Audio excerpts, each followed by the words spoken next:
नमस्कार, मैं प्रवेश गौतम और आप सबका स्वागत है छुपा खेल विद प्रवेश। रेलवे में लापरवाही का आलम, सीआरएस निरीक्षण में इंजन हुआ फेल।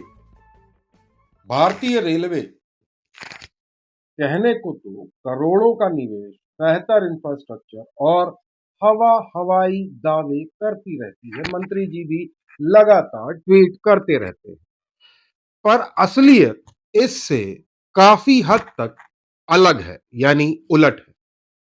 यात्री सुविधाओं की गुणवत्ता में आ रही है लगातार कमी। अफसरों की मदहोशी का आलम यह है कि सीआरएस यानी कमिश्नर रेलवे सेफ्टी के निरीक्षण में खराब इंजन पहुंचा दिया, जो चल नहीं पाया। बाद में दूसरा इंजन बुलाना पड़ा। पूरी बात बताऊंगा, बने रहिए हमारे साथ और चैनल को लाइक शेयर सब्सक्राइब जरूर कीजिए। आपके छोटे से प्रयास से हमारा मनोबल बढ़ता है। देखते रहिए छुपा खेल विद प्रवेश।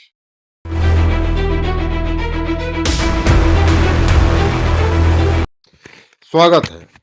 कमिश्नर रेलवे सेफ्टी का पद अति महत्वपूर्ण होता है। इनके द्वारा ही रेलवे में किसी भी ट्रैक पर ट्रेन चलाने की अनुमति दी जाती है।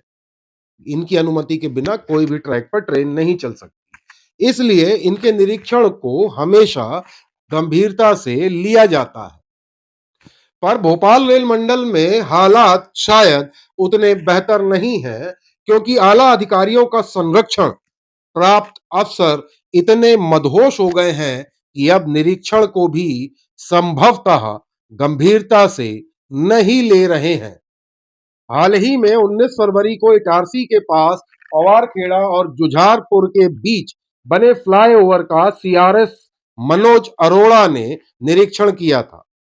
कंस्ट्रक्शन विभाग द्वारा बनाए गए इस ट्रैक पर सीआरएस निरीक्षण के लिए इंजन देने की जिम्मेदारी थी भोपाल रेल मंडल के मैकेनिकल शाखा की, क्योंकि नए बने ट्रैक पर डीजल इंजन से ही निरीक्षण होना था। पर जैसा कि यहां बैठे अधिकारियों की आदत है लापरवाही की, तो उस दिन भी वही हुआ जिसका अंदेशा था। द करंट स्टोरी मैकेनिकल शाखा की लापरवाहियों को लगातार उजागर करता रहता है। उस दिन लापरवाही ऐसी हुई कि सीआरएस मनोज अरोड़ा को काफी समय तक निरीक्षण रोकना पड़ा। ट्रैक में ट्रेन चल सकती है या नहीं, इसके लिए उस ट्रैक पर ट्रेन चलानी थी। खाली ट्रेन चलती है, इंजन होते हैं, उसमें 4-5 सवारी डब्बे जोड़े जाते हैं और एक स्पीड मेंटेन की जाती है, जिस पर सीआरएस मनोज अरोड़ा बैठकर, जो ट्रेन चलती उस पर सीआरएस मनोज अरोड़ा बैठकर देखते कि ट्रैक सही बना है या नहीं, कहीं कोई तकनीकी खामी तो नहीं है, लहर तो नहीं है या अन्य कोई समस्या है। निरीक्षण के लिए मैकेनिकल शाखा द्वारा जो इंजन भेजा गया वो चल ही नहीं पाया। जी हां, चौंकिए मत, हकीकत है ये। जैसे ही उसमें सवारी डिब्बे जोड़े गए इंजन में और सीआरएस मनोज अरोड़ा के साथ वहां मौजूद समस्त आला अधिकारी तैयार हुए निरीक्षण के लिए और इंजन चलाने के लिए, यानी ट्रेन चलाने के लिए हरी झंडी दिखाई, ठीक वैसे ही इंजन बोल गया, यानी चल नहीं पाया, आगे बढ़ नहीं पाया। वहां मौजूद CNW carriage and wagon unit के इंजीनियर भी इस समस्या को ठीक नहीं कर पाए। नतीजा, निरीक्षण प्रभावित हुआ और काफी देर बाद दोबारा निरीक्षण किया जा सका। खैर, काफी जद्दोजहद के बाद जब पहला इंजन फेल हो गया, नहीं चल पाया, तो दूसरा इंजन इटारसी स्टेशन से मंगवाया गया, फिर उसको लगाकर निरीक्षण किया गया। यहां गौर करने वाली बात यह है कि जो इंजन पहले डब्बों को नहीं खींच पाया था, यानी ट्रेन नहीं चल पाई थी, वह वहां से डीजल शेड तक कैसे गया होगा? जो खराब हो गया उसको कैसे ले जाएंगे?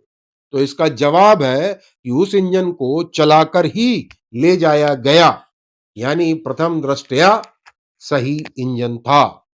अब सवाल उठता है कि जब इस इंजन को लोको पायलट पहले डीजल शेड से चलाकर उस स्पॉट तक लाए थे और वापस भी लोको पायलट द्वारा ही चलाकर उस स्पॉट से यानी जहां निरीक्षण होना था वापस डीजल शेड लेकर गए, तो यह इंजन निरीक्षण के समय क्यों नहीं चल पाया? महत्वपूर्ण जवाब सवाल है।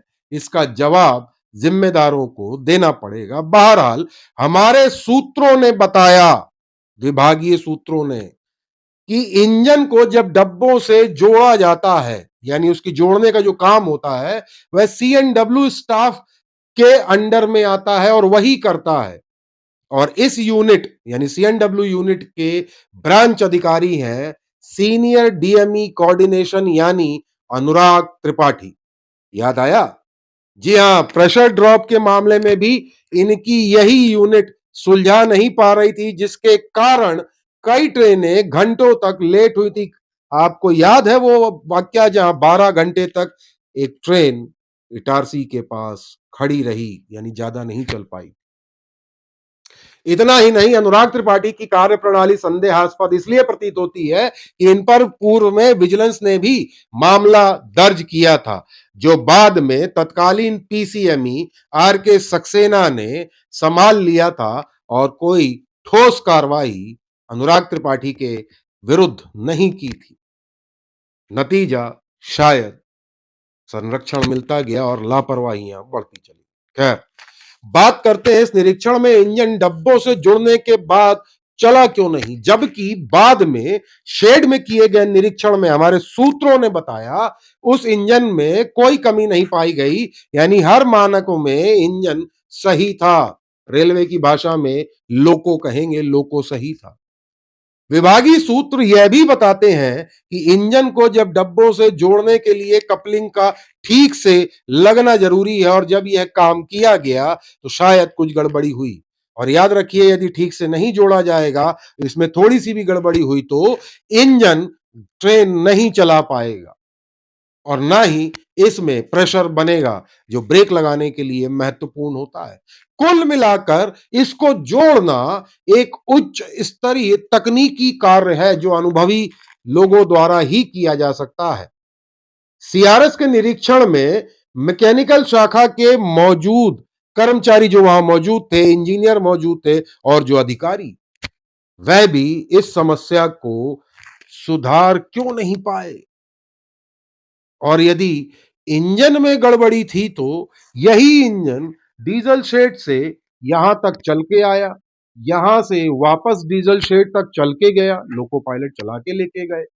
और तो और जब डीजल शेड में उस इंजन की तकनीकी जांच की गई तो हमारे सूत्रों ने बताया कि तय मानकों में वह खरा उतरा है, यानी कोई खामी नहीं थी। खैर, यह सब तो जांच के विषय है कि आखिर गलती किसकी थी और ऐसा क्यों हुआ, पर सूत्रों ने यह भी बताया कि सारा ठीक रहा। Senior DME diesel shed Itarsi Jitendra Srivastava पर फोड़ने की तैयारी चल रही है। देखना होगा कि इस घटना की फाइनल जांच रिपोर्ट कब तक आती है। फिलहाल मेरी जानकारी अनुसार अभी तक इसकी फाइनल जांच रिपोर्ट नहीं आई है और उसके बाद इस घटना के लिए किसको जिम्मेदार ठहराया जाएगा और उस पर क्या कार्रवाई होगी। पर इतना जरूर है कि सीआरएस के निरीक्षण से पहले मैकेनिकल शाखा के जिम्मेदार अधिकारियों ने क्या किया, यह भी ध्यान देना होगा। जो भी हो, और जिस जोन में एजीएम मैकेनिकल शाखा के होंगे यानी आर के सक्सेना मैकेनिकल शाखा के अधिकारी हैं, तो वहां मैकेनिकल वालों पर गाज गिरना शायद मुश्किल है, यानी कहीं यह बच तो नहीं जाएंगे, और वह भी विशेषकर वह खास अफसर जिनको संरक्षण प्राप्त हो। हालांकि बाद में सीआरएस मनोज अरोड़ा ने इस ट्रैक पर ट्रेन चलाने की हरी झंडी दे दी है और हमें जांच रिपोर्ट का इंतजार है कि किसकी गलती की वजह से इतने महत्वपूर्ण निरीक्षण में इतनी दुर्भाग्यपूर्ण घटना घटित हुई, यानी इंजन फेल हुआ। बहुत मेहनत करने के बाद, सूत्रों से पुष्टि करने के बाद हम यह खबर आप तक लाए हैं। हमारी बहुत मेहनत लगती है। हमारा प्रयास आपको कैसा लगा ज़रूर बताइएगा और चैनल को लाइक, शेयर और सब्सक्राइब करना बिल्कुल ना भूलें। बहुत-बहुत धन्यवाद।